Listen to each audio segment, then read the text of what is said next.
Hustisya ang hagad kan pamilya kan mag-agom na senior citizen sa Aroroy, Masbate ninhuli sa karumaldumal na sinapo kan mga ini makalis pagtatagaon sa laog mismo kang sa indang harung.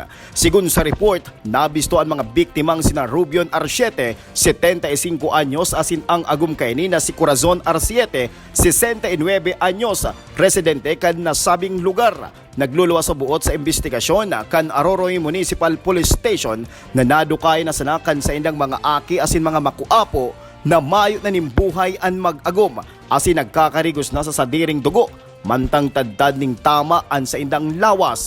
Gadana kan madukayan si Rubion na sigun sa mga ini haros maputol na ang payo sa sinapo kay ning taga sa liog mantang nagaagaw buhay man ang agum kay ning si Corazon. Mantang baagupawan mautsanan ang lola na unang bitang pamang kani ang pangaran kan suspek asin nasabi pa kani ang pangaran na iyo ini ang pirming nagkakakan asing nakikiturog sa mag-agum.